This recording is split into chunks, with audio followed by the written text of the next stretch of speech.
Hi everyone, welcome to my YouTube channel. My name is Favor Lori, and for the returners, welcome. We're all becoming a family now. I'm so excited. So excited, super excited. For newcomers, you are in the right place. I don't believe it's a coincidence that you're here today. And so I welcome you with all my heart. So welcome to the Flavored Life channel. It's such a beautiful time to be here. Trust me, you are in the right place. Today we'll be talking about something refreshing, and I'm so excited. So let's just dive right in.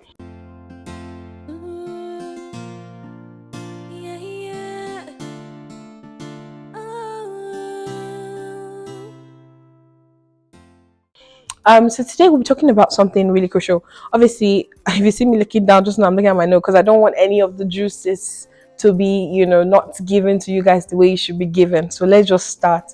Today our topic is staying power, and it's gonna be like a whole series because I know we just finished the waiting series, and one of the places that happens in the waiting process is the staying power. And so how we're starting is staying power because I thought about it, I was like, if I think about the waiting season is such a crucial season. But I understand that the becoming happens in the waiting season before you actually enter manifestation.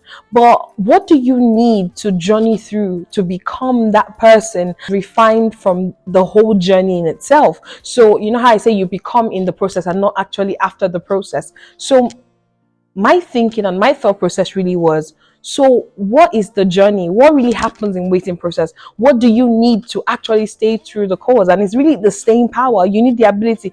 My former boss used to call it the stickability, the power to stay on course, the power to not drift away from something. And I'll be sharing a story about somebody very interesting. His name was Stevie, as they call him. And this guy was someone that he always wrote books. He had beautiful ideas. The first day his mom read the book and she was like, oh my God, Stevie, this is so good. It's worthy of being a book. And obviously he was excited. So he took it to a publishing house and obviously they rejected it. He stuck the rejection paper on his wall. And he went from one publishing house to the next publishing house. At the time he was 26 years old, he is not receiving any yes. So you can imagine the litter of paper that was across his wall, because for every rejection he stuck it on the wall, but that did not stop him. He kept going. Now, finally, I think when he was 26 years old, he's now a school teacher with family and children.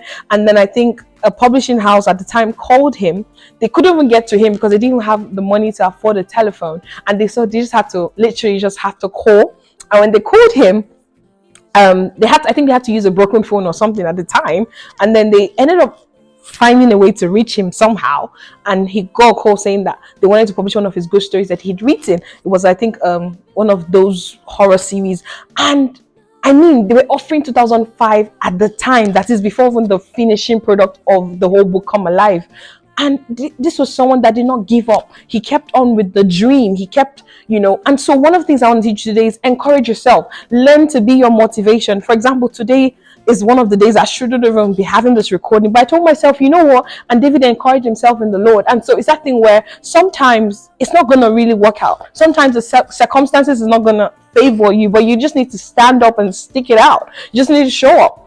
So you need to show up for yourself. You need to motivate yourself. There's sometimes when the voices are not necessarily loud in terms of your support systems. You need to be your support. So you need to understand that there's nobody else that needs a better version of you than you.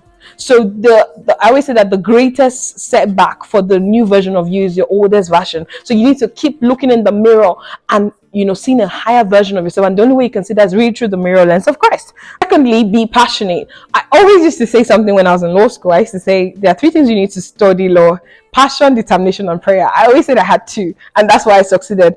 I had determination and I had prayer. But trust me, going along over the years, I've realized that you do need the last one, passion, because sometimes there's a level of conviction that only you need to have first before you can drive another to run the ship with you. So it's a vision. For money to run the vision with you need to cast it. To be able to cast it to a level of conviction, you need passion. Passion will help you run the ship. So always fuel yourself through the things that energizes you, and that's the journey of passion. The third thing that you need, take care of yourself, rest. Only way you can enter the flow zone is by resting. I will continue in my next video, but for now, have a lovely day. Bye. Thank you.